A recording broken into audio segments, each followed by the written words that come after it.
से महाराज दिव्य विरह के श्लोकों में परमात्मा का स्तवन किया और गोपांगनाओं को लगा कि भगवान बिना भक्ति के प्राप्त नहीं होंगे, भक्ति का आश्रय लेना चाहिए। इसलिए नारायण भगवान भक्ति से प्रसन्न होने वाले देव हैं। 7 गोपांगना इकट्ठे होकर के भक्ति रूपी यमुना के पुलिन पर पधारे। जब तक ये जीवात्मा भक्ति का आश्रय नहीं लेता तो परमात्मा उससे दूर रहते हैं, और जैसे ही भक्ति का आश्रय ले तो परमात्मा की निकटता प्राप्त हो जाती है। यमुना मैया भक्ति की बिल्कुल स्वरूपा है, गंगा मैया ज्ञान की स्वरूपा है, और सरस्वती मैया वैराग्य प्रदान करने वाली है। भागवत जी का उद्गम स्थान सरस्वती का तट है। भागवत जी और भक्ति का संगमन वृंदावन में नारद और भक्ति का यमुना तट पर भक्ति के मार्ग का वृद्धि है, और इसका पाठ ज्ञान घाट पर किया गया है। शुकताल क्षेत्र में गंगा घाट पर सुखदेव स्वामी ने इसका वाचन किया। यमुना गंगा और सरस्वती का ही तट है भागवत जी। परमात्मा का ऐसा मान समझ करके शव यमुना के पुलिन पर पधारी महाराज और रोना प्रारंभ किया। इति गोप्या प्रगायन्त्यं प्रलपयन्त्यश्च चित्रधा रुरुस्वरं रागं कृष्णदर्शनलालसं तासां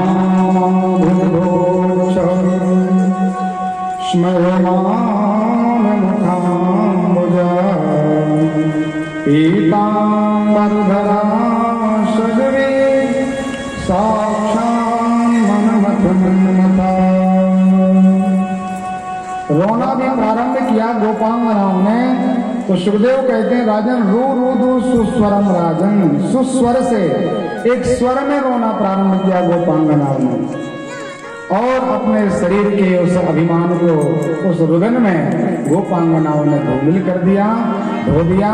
तो भगवान उसी समय तत्रा भवत गोविंदे हजारों गोपांगनाओं के बीच में परमात्मा प्रकट हो गए। बोल भक्तवत्सल भगवान की। नारायण भगवान का दर्शन किया तो गोपांगनाओं के मानो प्राण लौट आए हैं। हाथ जोड़ के कहा, लाला अब पहले बता देना कि हमसे गलती हो रही है। ये जो जीव है ना, ये तत्काल भूल जाता है। कोई बहुत बड़ी संपत्ति या बहुत बड़ी उपलब्धि इसको थोड़े से कार्य करने पर प्राप्त हो जाए तो उसकी विशिष्टता का इसके अंदर मान नहीं रह जाता। और हमें अकारण ही त्रिलोकी के नाथ की प्राप्ति हुई है। इसलिए महाराज हमसे जो गलती अब बने तो पहले बता देना कि थोड़ी गलती हो रही, लेकिन छोड़ के मत जाइए लाला। परमात्मा ने कहा, चिंता मत करो। आनंद के साथ भगवान गोपांगनाओं को लिए, और जैसे कोई गजराज अपने परिकरों के साथ किसी सरोवर में प्रवेश करता है क्रीड़ा करने के लिए, ऐसे ही गोविंद दिव्य रास करने के लिए तैयार हुए। देवताओं ने भगवान की जय जयकार की। सुखदेव स्वामी ने योगीश्वर शब्द प्रकट किया और परमात्मा ने रास प्रारंभ किया। भगवान ने विचार किया, हम एक हैं, गोपांगनाएं अनंत हैं, इसलिए प्रत्येक को हमारा ये आनंद प्राप्त नहीं हो पाएगा। इसलिए उसी समय परमात्मा अमित रूप में प्रकट हो गए। अमित रूप प्रगटे ही काला, प्रगटे ही काला यथा मेरे शरण कृपा।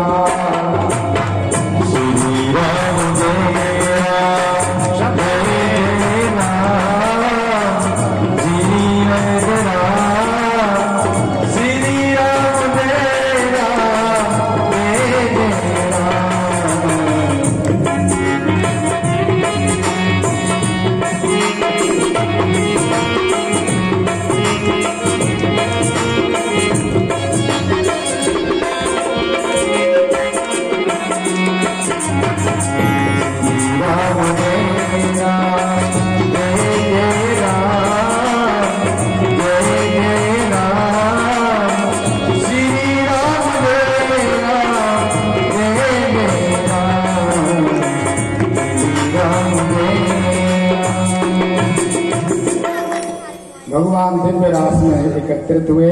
गोपांगनाएं जितनी संख्या में हैं, भगवान ने अमृत रूप बना लिया। अब प्रत्येक को ये लग रहा है कि कन्हैया केवल मेरे साथ है, और सबके साथ भगवान ने गलवैया डाल करके दिव्य ताता थैया करके नृत्य प्रारंभ कर लिया। आइए भाव का दर्शन करेंगे बड़े आनंद से। राधा नाचे कृष्ण नाचे, नाचे गोपीजन, मन में रो गयो सतीरे पावन वृंदावन। राधा नाचे कृष्ण नाचे, नाचे गोपीजन, मन में रो गयो सतीरे पावन वृंदावन। सभी गाइएगा। रास रचो है, रास रचो है,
दिव्य रास प्रारंभ किया तो ये झनकार भगवान भोले बाबा तक चली गई महाराज। आनंद के साथ भोले बाबा समाधिस्थ थे। उसी समय भगवान के ध्यान में कन्हैया की पैजनियों की स्वर भगवान शिव के हृदय में समाहित हुआ। पार्वती जी से पूछा, भैया देवी जी ये बताओ ये नृत्य कहाँ चल रहा है? पार्वती जी ने समझाया, भोले बाबा आजकल आपके इष्ट का अवतार हुआ है और अपनी आत्माओं को आनंद प्रदान करने के लिए भगवान ने वृंदावन में दिव्य रास प्रारंभ किया है। भगवान शिव तैयार हुए, रास में भगवान सम्मिलित हुए। हर और हर हरि ने दोनों ने दिव्य रास किया। जहां भोले बाबा कामारी आ जाए वहां कामदेव कैसे हो सकता है? व्यक्ति कहते हैं महाराज भगवान ने ये रास किया, ये अच्छा नहीं किया। और यदि इसमें थोड़ा सा भी अंकुरण भी यदि काम का होता तो भोले बाबा का आगमन नहीं होता इसमें। लेकिन भोले बाबा का आगमन केवल यही सूचना देता है कि महाराज इसमें केवल आत्माओं का ही आनंद था।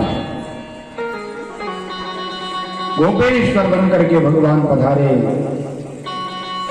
शिव जी ने आनंद लिया, नारायण दिव्य आनंद में समाहित हैं और इस दिव्य रास में भगवान कृष्ण अपने इष्ट को प्राप्त करके और शिव अपने इष्ट को प्राप्त करके कन्हैया ने सभी गोपियों का त्याग कर दिया। दोनों ने महाराज नृत्य करना प्रारंभ कर दिया। अनंत काल तक चलने वाली ये क्रीड़ा भगवान ने प्रारंभ की। इस रास की कथा को सुनकर के महात्मा परीक्षित ने भी कह दिया कि गुरुजी, संस्थापनाय धर्मस्य प्रशमाय तरस्य च अवतीर्णो हि भगवान अंशेन जगदीश्वर। संस्थापाय धर्माय, भगवान का अवतार धर्म की स्थापना के लिए हुआ है। लेकिन गुरुजी महाराज आप केवल इतना बता दीजिए कि राम जी ने एक पत्नी व्रत धारण किया, राघवेंद्र सरकार एक पत्नी व्रत धरा, राजर्षि राजोत्तमा, और कन्हैया ने इस प्रकार का ये रास क्यों किया? तो श्री सुखदेव स्वामी ने समझाया कि राजन, धर्म व्यतिक्रमो दृष्टो ईश्वराणां च शाश्वतम्, धर्म का व्यतिरेक करना परमात्मा का साहस है। उच्च कोटि के जो देवता होते हैं उनको किसी प्रकार का दोष नहीं लगता। समर्थ को नहीं दोष गुसाई, रवि पावक सुर सरीकी नाई। सूर्य भगवान धर्म का भी दर्शन करते हैं और अधर्म भी देख लेते हैं। अग्नि में नाना प्रकार की आहुति भी पड़ती है, अग्नि में दाह संस्कार भी होता है, अग्नि में कीड़े मकोड़े भी जल जाते हैं जिंदा। सुरसरी जो गंगा मैया है उनका जल अनेक प्रकार के शव से युक्त है, नाना प्रकार के शुकर कुकर भी डले हैं, नाना प्रकार का उसमें मलमूत्र भी है।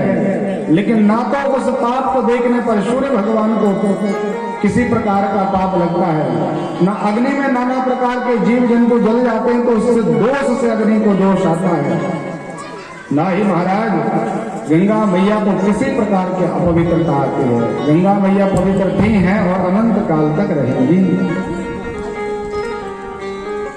श्री सुखदेव स्वामी को परीक्षित ने कहा, महाराज ईश्वर अंश जीव अविनाशी, चेतन अमल सहज सुख राशि। भगवान के अंश हम भी हैं। जब परमात्मा को दोष नहीं लगता तो हमें दोष क्यों लग जाता है? ये कारण क्या है? सब गाते हैं महाराज परमात्मा का ही अंश है, गोविंद का अहम ब्रह्मोस्मि, अहम तद्घोषमि, अहम शिवोहम आदि आदि। तो जब भगवान के अंश हम हैं तो परमात्मा को जब उस पाप का पाप नहीं लगता तो हमें उसका पाप क्यों लग जाता है? परीक्षित महाराज को श्री सुखदेव स्वामी ने समझाया, राजन अंश में और अंशी में बड़ा अंतर है। वो अंशी है, वो पूरे ब्रह्म है, तो हम उसका छोटा सा एक अंश है। उसमें अंतर कितना है? तो गंगा जी का उदाहरण दिया। गंगा मैया संपूर्ण प्रवाह में प्रवाहमान हो और उसमें महाराज मृत कुत्ता भी डला हो, सब भी आपके सामने डला हो कि शव बहता हुआ चला जा रहा है और नासमझ व्यक्ति मलमूत्र आदि का भी त्याग कर देते हैं। आप देख लेते हैं फिर भी आपके अंदर बिल्कुल भी गिलानी उत्पन्न नहीं होती और आप गंगा मैया का आचमन करते हो। सुंदर एक पात्र में गंगा मैया को लेके अपने घर ले आते हो, ये मैं गंगा जल को लेके आया। तो गंगा जल हो गया अंशी अंश और गंगा मैया होगी अंशी।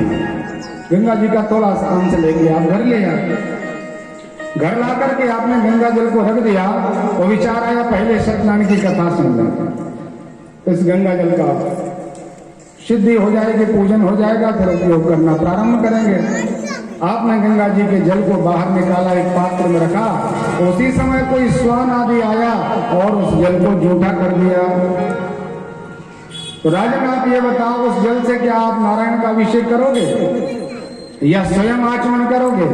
परीक्षित जी ने कहा, महाराज अब तो वो गंगा जल स्वान के मुख से जूठा हो गया, उच्छिष्ट हो गया, अब वो भगवान के चढ़ाने योग्य नहीं बचा, वो आचमन के योग्य भी गंगा जल नहीं बचा, जबकि वो गंगा जल है।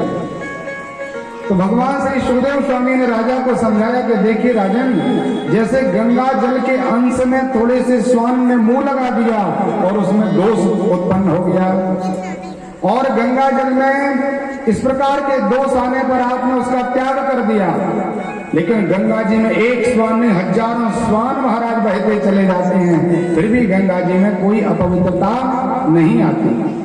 ऐसे ही परमात्मा कुछ भी करें तो भगवान में दोष नहीं आता, और उनके जो अंशी हैं वो थोड़ा सा भी कोई व्यवहार वेद विरुद्ध कर देते हैं तो उनको दोष लग जाता है। कल की कथा में आपको मैंने निवेदन किया था कि भगवान का स्वरूप सच्चिदानंद स्वरूप है, चिदानंद समदेह तुम्हारी। भगवान का स्वरूप कैसा है? चिदानंद सम है। देखने में तो लगता है कि गोप के बेटे हैं, यशोदा नंदन है, देवकी नंदन है, इनके भी दो हाथ, दो नाक, दो कान, और ऐसा विग्रह है भगवान का। लेकिन महाराज वो छुपा हुआ विग्रह है। परमात्मा ने केवल मनुष्य लीला करने के लिए स्वरूप बनाया, अपितु वो सार्थक परमात्मा का स्वरूप नहीं। भगवान का स्वरूप तो चिदानंद समदेह है, सच्चिद आनंद का स्वरूप है। जैसे आप चीनी के लिए, शक्कर के लिए गरम करो, चाशनी बना दो और करेले के सांचे में उसको डाल दो, तो जो चीनी है द्रवीभूत होकर के उस सांचे में डली रहती है और ठंडी होती है, तो महाराज उसी का जो भी उसका सांचा था उस रूप में वो चीनी बदल जाती है। उसका महाराज आपने कलर कर दिया, बिल्कुल करेला बना दिया। अब किसी को भी आप दूर से दिखाओगे तो सब कहेंगे महाराज ये तो करेला है, ये तो सब्जी है, साग है, लेकिन जब उसका कोई स्वाद ले लेगा तब पता चलेगा महाराज ये करेला नहीं, ये तो चीनी शक्कर है। ऐसे ही परमात्मा अखंड कोटि ब्रह्मांडादि नायक इस रस के समुद्र हैं गोविंद। और जिन्होंने कथा नहीं सुनी, जिन्होंने भगवान का थोड़ा भी दर्शन नहीं किया, जिन्होंने परमात्मा का नाम उच्चारण नहीं किया, केवल दूर से दर्शन किया, तो वो भगवान को एक साधारण बालक ही मानते हैं। जैसे दूर से देखने पर वह व्यक्ति करेला कहता था, लेकिन जब उसने उसका स्वाद ले लिया तब पता चला महाराज ये तो शक्कर है। इसी तरह जो भागवत रूपी परमात्मा के स्वामी पिता का आश्रय लेते, कथा सुनते, नाम स्मरण करते, तब भगवान का पता चलता है कि परमात्मा क्या है। इस प्रकार के उदाहरणों के द्वारा श्री सुखदेव स्वामी ने परीक्षित को समझाया। परीक्षित महाराज जी ने प्रणाम किया और भगवान के उस विराट योगेश्वर के स्वरूप का हृदयंगन मन बना करके परमात्मा की कथा का स्मरण किया। एक बार महात्मा नारद जी को लगा कि भगवान को जहां जाते हैं वहीं भूल जाते हैं। बार बार भगवान को याद दिलाना पड़ता है कि कन्हैया आपको और भी कोई काम करना है। अभी भगवान प्रेम के बस में हो जाते हैं। नारद जी भगवान को कहते हैं कि परम स्वतंत्र न सिर पर कोई।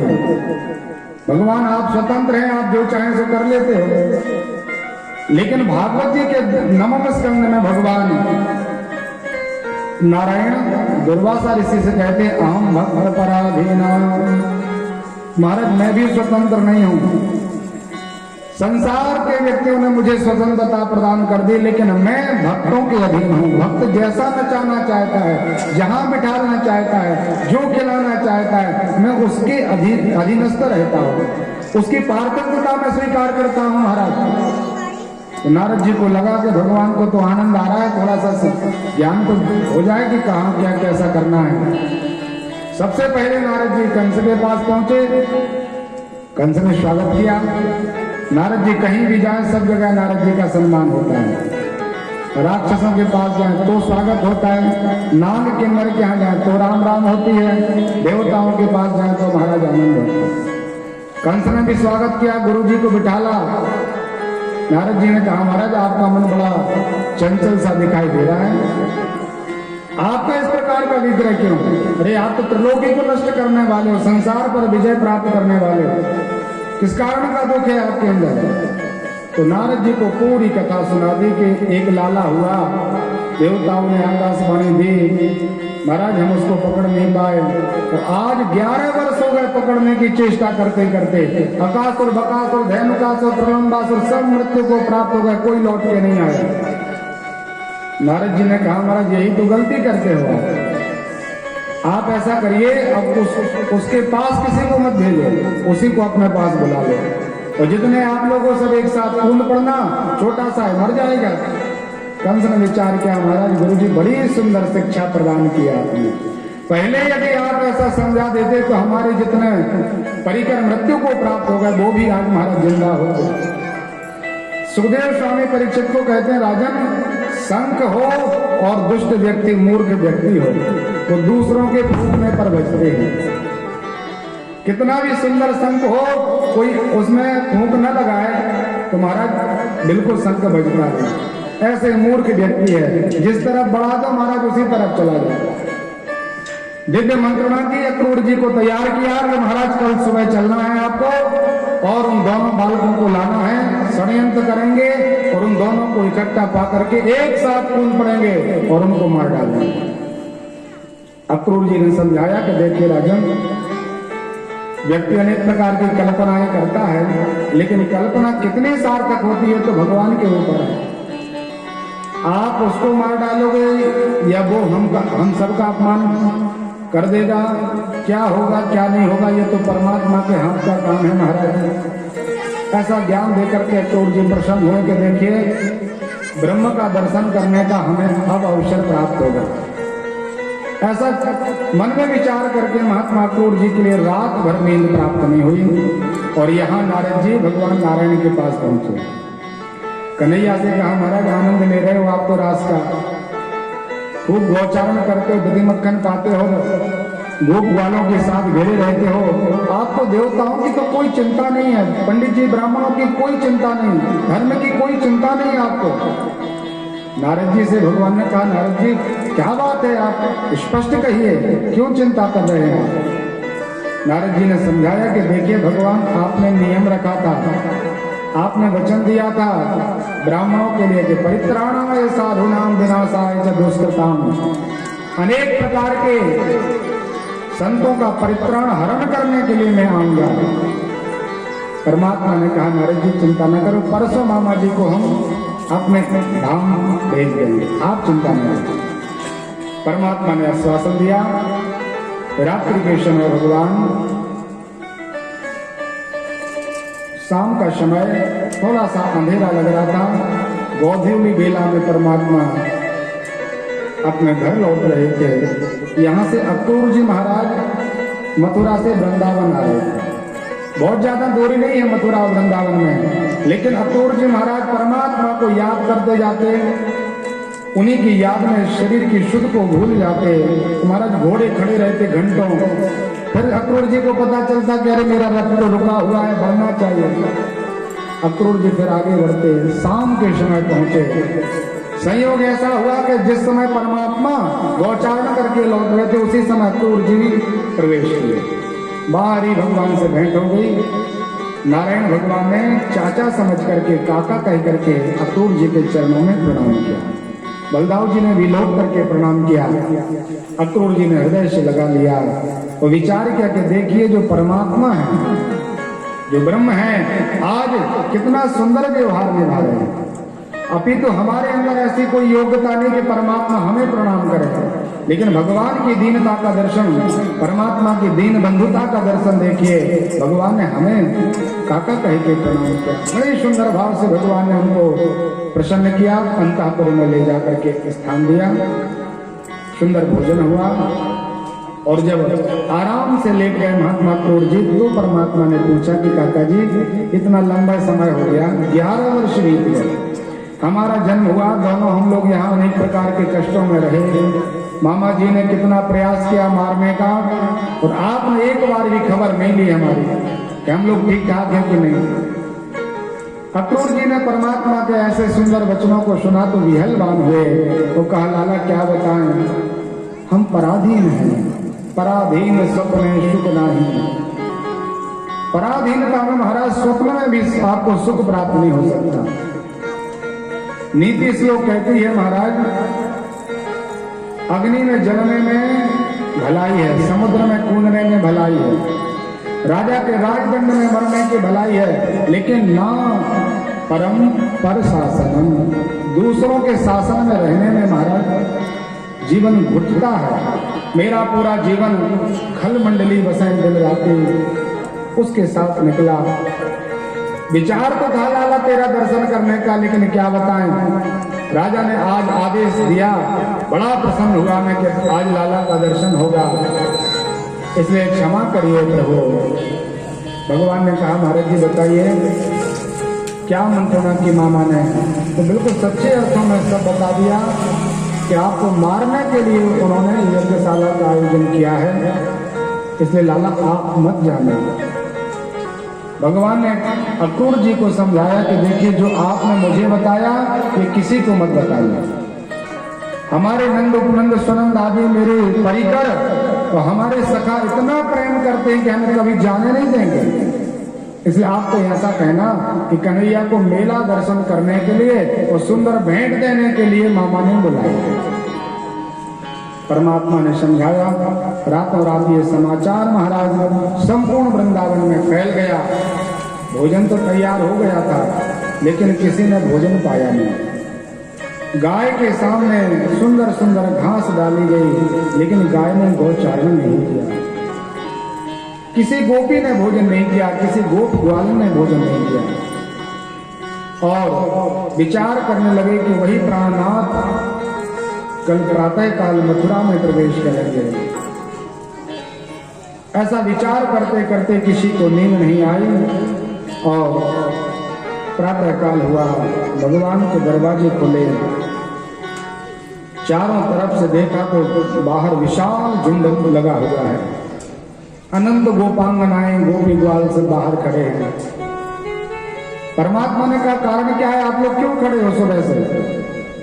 उन्होंने कहा महाराज एक तो आप ब्रज त्याग करके मथुरा जाने के लिए तैयार हैं और ऊपर से आपने हमको बताया भी नहीं कि हम कहीं जाने वाले हैं। कितना कपट करते हैं आप हमसे। भगवान ने कहा आप लोग चिंता क्यों करते हो, मैंने पूरा आधा सा जीवन मेरा केवल और केवल जंगल में व्यतीत हो गया, नदियों के किनारों पर निकल गया। मेरा भी मन है कि मैं थोड़ा सा किसी शहर का दर्शन करूं, सुंदर कोई बड़ा नगर देखूं, अनेक प्रकार के बाजारों का दर्शन करूं, कोई मेला आदि लगा हो तो उसका दर्शन करूं। आप लोग नहीं चाहते कि आपका लाला कोई सुंदर नगर में जाए। भगवान ने सबको विस्मृत करा दिया, मधुर वाणी से भुला दिया महाराज सबको। सबने विचार किया बात तो बिल्कुल पक्की है, लाला 2-3 दिन मेला का दर्शन करके लौट आएंगे। भगवान ने भी वचन दे दिया, कल भी गोविंद कहाता था, अब भी गोविंद कहाऊंगा, कोई अंतर नहीं आएगा। जब ध्यान लगा के टेरोगे तो यमुना पुल मिल जाएगा। भैया परसों आ जाएंगे, चिंता मत करो। मन तो किसी का नहीं था, लेकिन सबने मौन स्वीकृति प्रदान कर दी कि ठीक है लाला। प्रेमियों का क्या होता है, तब सुखे सुखित्वम इति प्रेम लक्षण। यदि आप सच्चे अर्थों में किसी से प्रेम करते हो तो सामने वाले के सुख का आपको भान रहता है कि सामने वाला सुखी रहे। महाराज हमें कुछ तकलीफ दुख भोगना पड़े तो हम झेल लें, कोई चिंता नहीं, लेकिन सामने वाले को कोई किसी प्रकार का दुख नहीं होना चाहिए। ये प्रेम की पराकाष्ठा है। गोपांगनाओं ने विचार किया जहां मेरा लाला प्रसन्न रहे उसी में हमारी रजाई। प्रसन्न होकर के मौन स्वीकृति प्रदान की। यहाँ अक्रूर के द्वारा पता चला मैया यशोदा जी के लिए कि ये देवकी नंदन है, ये यशोदा नंदन नहीं है, ये नंदनंदन नहीं, ये तो वसुदेव नंदन है। रो करके मैया ने पचाड़ खा करके जमीन में आश्रय लिया। थोड़ा सा जब चैतन्यता आई तो रो करके दौड़ी। वहां एक पैर भगवान ने रथ पर रख लिया था जाने के लिए। मैया ने आवाज लगाई लाला। मां की आवाज को सुनकर के तत्काल परमात्मा ने रथ का त्याग कर दिया। मैया के पास पहुंचे। आज भगवान मां के नेत्रों से नेत्र नहीं मिला पाते हैं। विचार करते हैं मां को देखेंगे तो इतना ये प्रेम की मूर्ति है कि मैं महाराज आज तो ठीक है, हजारों अनंत वर्षों तक मैं वृंदावन का त्याग नहीं कर सकता। माँ ने यदि एक बार कह दिया तो मैं त्याग नहीं सकता माँ के लिए। इतना वात्सल्य इन्होंने प्रदान किया है। इसलिए भगवान नीचे देखते हैं, कहते हैं भैया क्यों इतना परेशान हो रही हो, हम आ जाएंगे, हमने कहा ना कि हम जल्दी लौट आएंगे। माँ ने कहा लाला क्षमा करना, इस गांव की गवारनी ग्वालिन से बड़ा अपराध हो गया लाला। मुझे पता नहीं था कि आप यशोदा के बेटे नहीं हो, आप तो देवकी के पुत्र हो। आज तक मैंने कितना अपराध किया, अपमान किया, लाठी लेकर के तुझे पीटा, कान पकड़ा, यदि मक्खन आदि मांगता था तो मैं मना कर देती थी, और एक बार तो मैंने तुझे रस्सी से बांध दिया। लाला सब कुछ याद रखना, लेकिन एक बात जरूर भूल जाना लाला कि मैंने तुझे किसी रस्सी से बांधा था। भगवान कहने लगे भैया जब आपको पता चल गया तो सुन लीजिए, जब आपको काका जी ने बता दिया कि मैं आपका बेटा नहीं हूं तो माँ अब सुन लो आप, मैं कोई छोटा सा बालक नहीं, मैं ब्रह्म हूं। ना चांतर न बहिर्यश ना पूर्वम ना पीछा परम, मेरा अंत आदि मध्य का कोई पता नहीं। फिर भी मैया आपने प्रेम के पास में मुझे बांध लिया। संसार में मैं प्रत्येक व्यक्ति को बांध के रखता हूँ, नट मरकट ये सबई नचावत, राम खगेश नाम गुण गावत। भगवान सबको बंदर की तरह नचाते हैं, लेकिन मैया ब्रह्मा जी की सृष्टि में केवल आप ऐसी एक मेरी भक्त हो जिसने इस ब्रह्म को अपने आंगन में नचा दिया। ब्रह्म को तूने बांध लिया माँ, बिल्कुल चिंता मत करो, हम आ जाएंगे। ऐसा करके भगवान यशोदा मैया के हृदय से लिपट गए। मैया ने प्रेम के अश्रुपात से भगवान के सिर को भिगो दिया। भगवान ने कहा मैया आदेश दो, बिना आदेश के हम जा नहीं पाएंगे। माँ ने कहा लाला जल्दी लौट आना। और ऐसा कहके भगवान वरवश रथारूढ़ हुए। कुछ गोपियां भगवान के रथ के आगे लेट गई और उन्होंने कहा लाला हमारे ऊपर से रथ निकाल दो, हमें जीना नहीं आता आपके बिना।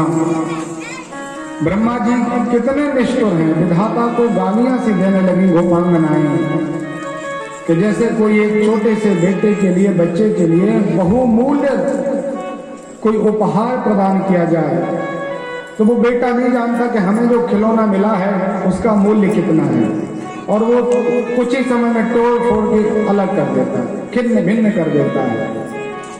इसी तरह विधाता ने परमात्मा रूप ये खिलौना हमारे सामने डाल दिया, और जब खेलने का अवसर हमें हाथ लगा उस खिलौनों को लेकर के लिए विधाता जाने वाले हैं, प्राणनाथ को लेके जाएंगे। सामने डली हैं गोपांगनाएं। भगवान ने कहा देखो आप लोग बिल्कुल मुझसे प्रेम नहीं करते, यदि आप थोड़ा भी मुझसे प्रेम करती होती तो निश्चित रूप से मेरी बात को सुन लेती और मुझे आदेश देती कि हाँ लाला चले जाओ, जल्दी से लौट आना। बार बार परमात्मा ने सबको समझाया, और भगवान तो कुशल है ना, बोलने में कुशल, चलने में कुशल, देखने में कुशल। भगवान को परिस्थिति से कैसे निकलना है वो सब जानते हैं। रथारूढ़ होकर के परमात्मा चले।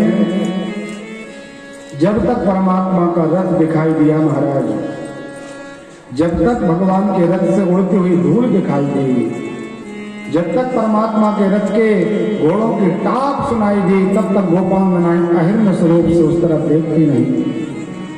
श्री सुखदेव स्वामी कहते हैं राजन एवं ब्रुवाणा विरहातुरावृशं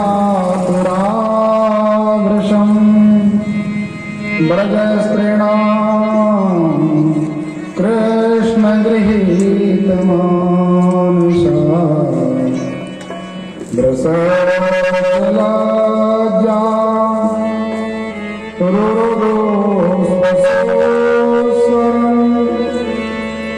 गोविंद